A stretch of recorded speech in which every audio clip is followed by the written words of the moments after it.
Welcome to Gangasagar মেলা 2024। আমরা গঙ্গাসাগর মেলায় এসেছি আর এই হলো সেই স্বনামধন্য তীর্থস্থান গঙ্গাসাগর, যেখানে গঙ্গার সাথে সাগরের মিলনস্থল, যেখানে প্রত্যেক বছর এই মকর সংক্রান্তির দিন পূর্ণ লাভের আশায় এই গঙ্গাসাগরে এসে ডুব দেন বহু বহু পুণ্যার্থী।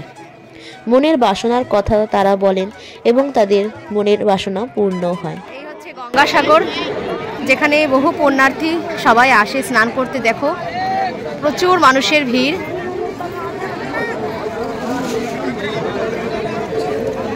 এখন বাজে সকাল 8টা। এই জলে ডুব দিলে বহু পাপীও নাকি পুণ্য লাভ করেন। আমি এসেছিলাম হঠাৎ করেই, অর্থাৎ আগের দিন কোনো প্ল্যান ছিল না আসবো বলে। হঠাৎ বিকেলে ঠিক হয়েছে আর রাতেই বেরিয়েছি। এমন বেশি কিছু ঠান্ডা কিন্তু এই গঙ্গাসাগরে পারে নেই।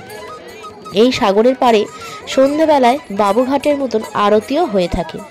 আর দেখো, বহু মানুষ, লাখে লাখে মানুষ বললে ভুল হবে, বহু কোটি মানুষ এখানে জমায়েত হয়েছে।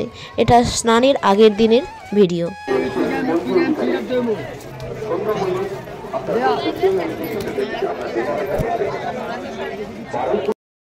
এগুলো হোগলা পাতার ঘর। দেখো, এই হোগলা পাতার ঘরে সব মানুষরা থাকে আর এইখানে সবাই রান্না করে খাচ্ছে। এখানে সব রান্না করে খাচ্ছে। এই হোগলা পাতার ঘরগুলো, এগুলো সব সরকার থেকেই বানিয়ে দেওয়া হয়েছে আর এখানে থাকতে কোনো মূল্য লাগে না। এরা বিনা পয়সাতেই এই হোগলা ঘরে এখানে থাকতে পারছে। এখানে বহু স্বেচ্ছাসেবী সংগঠন ছিল, যারা কিনা বিনা পয়সাতে সকালবেলা দুধ চা থেকে শুরু করে ব্রেকফাস্ট, লাঞ্চ, ডিনার এবং সব কিছুর ব্যবস্থা করেছিলেন। কোথাও খিচুড়ি, কোথাও পোলাও, দুপুরে ভাত, তরকারি, লুচি তরকারি ব্যবস্থাও করা হয়েছিল। এগুলো গাঁজা খাওয়ার কলকে, যেগুলো সাধুরা ব্যবহার করে থাকে এবং বহু মানুষও সেবা করে থাকে। এখানে কিছু মাটির হাঁড়িও বিক্রি হচ্ছিল, যেগুলোতে করে কিনা যারা বহু দূর থেকে আসে তারা এগুলো নিয়ে ভাত তরকারি করতে পারত। এখান থেকেই কপিলমুনি আশ্রমে যাওয়ার মূল প্রবেশপথ। চলো তোমাদের সাথে সংক্ষিপ্ত রূপে পুরানো ভাগবতে বর্ণিত গঙ্গাসাগরের ইতিহাস বলি। তোমরা যারা একটা লাইক দিতে ভুলে গেছো, প্লিজ একটা লাইক দিয়ে দাও আর একটু কমেন্ট করো, আর নতুন বন্ধু হলে একটু সাবস্ক্রাইব করে আমার পাশে থেকো। তো চলো ভিডিওটা দেখা যাক। মহারাজা সগর রাজার 60,000 পুত্র সন্তান ছিল। মহারাজ সগর অশ্বমেধ যজ্ঞ করেছিলেন আর সেই অশ্ব দেবরাজ ইন্দ্র চুরি করে নিয়ে চলে যায় এবং সেটি কপিলমুনির আশ্রমে রেখে স্বর্গে চলে যান। কপিলদেব হলেন ভগবানের অবতার। কর্দম মুনি ও দেবহূতির পুত্র হিসাবে এসেছিলেন এবং তিনি সাংখ্যযোগ প্রচার করেছিলেন। কপিলমুনির আশ্রমে দেবরাজ ইন্দ্র অশ্ব রেখে চলে গিয়েছিলেন, তাই অশ্বমেধ যজ্ঞ তো সমাপ্ত হলো না। অশ্বের খোঁজে মহারাজ সগর তার 60,000 পুত্রদের পাঠালেন।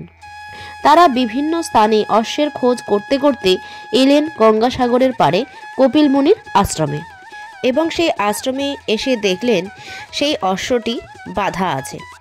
তাই তারা ভাবলেন যে এই সাধুই মনে হয় অশ্ব চুরি করেছেন। তাই তারা অনেক কটূক্তি ও হই হুল্লা করতে লাগলেন কপিলমুনিকে। কপিলমুনি তখন ধ্যানে বসেছিলেন। তিনি চোখ খুলে দেখলেন এবং তার ক্রোধানলে এই 60,000 সগরের পুত্র মারা যায়। এদিকে 60,000 পুত্র ফিরে আসছে না দেখে খবর পেলেন সগর মহারাজ। তখন খোঁজার জন্য অংশুমানকে পাঠালেন। অংশুমান হচ্ছে সগর রাজার নাতি ছিলেন। তিনি খুঁজতে খুঁজতে কপিলমুনির আশ্রমে এসে পৌঁছালেন এবং সেখানে এসে দেখলেন তার 60,000 পুত্র মারা গেছেন। তখন তিনি কপিলমুনির কাছে প্রার্থনা করলেন এবং জানলেন কিভাবে তার পিতৃব্যরা অর্থাৎ তার কাকারা উদ্ধার লাভ করবেন। তখন ভগবান কপিলদেব বললেন, তোমাদের মধ্যে কেউ যদি গঙ্গাকে আনতে পারো, গঙ্গার স্পর্শে এই 60,000 পুত্র উদ্ধার লাভ করবে। তাই অংশুমান সেই খবর নিয়ে আসলেন মহারাজ সগরের কাছে। তিনি রাজ্য ত্যাগ করে চলে গেলেন গঙ্গাদেবীকে আনতে, কিন্তু তিনি পারলেন না। তার নাতি অংশুমানও তিনিও পারলেন না। অবশেষে মহারাজ ভগীরথ, তিনি শ্রীকৃষ্ণের মহান ভক্ত, পরম বৈষ্ণব ছিলেন। তিনি হিমালয়ে শ্রীকৃষ্ণের আরাধনা করতে লাগলেন। শ্রীকৃষ্ণ গঙ্গাদেবীকে সাথে নিয়ে ভগীরথকে দেখা দিলেন। ভগীরথ তার মনোবাসনা বললেন, তার পূর্বপুরুষেরা কপিলমুনির ক্রোধানলে ভস্মীভূত হয়ে গেছে, তাদেরকে উদ্ধার করতে হবে। গঙ্গা দেবী বললেন, আমাকে কে ধারণ করবে?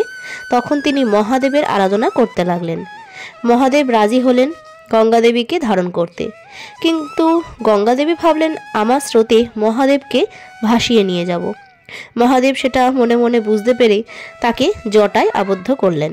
এদিকে দেখলেন ভগীরথ গঙ্গা মা আসছেন না, শিবের জটা জালে আবদ্ধ। তখন তিনি আবার শিব ঠাকুরের আরাধনা করতে লাগলেন ধরিত্রীতে গঙ্গা মাকে আনার জন্য। ভগীরথের ধ্যানে খুশি হয়ে মহাদেব জটামুক্ত করে গঙ্গাকে মুক্তি দিলেন। গঙ্গাদেবী আসতে লাগলেন এবং সামনে ভগীরথ শঙ্খধ্বনি করতে করতে গঙ্গাদেবীকে নিয়ে আসতে লাগলেন। বিভিন্ন তীর্থস্থান গড়ে উঠল। অবশেষে গঙ্গাদেবী সাগরে এসে মিলিত হলেন।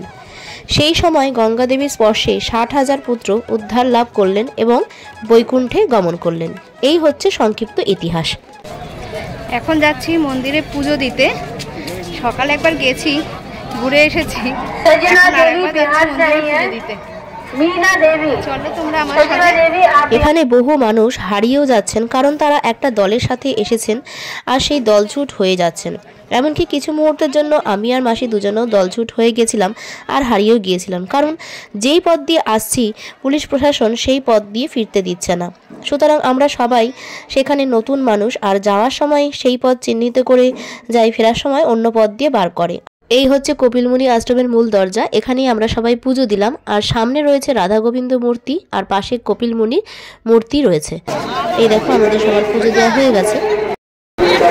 তোমরা একবার ভিড়টা দেখতেই পাচ্ছ, সবাই কপিল বাবার জয় বলে সবাই কেমন আসছে আর কি পরিমাণে ভিড়।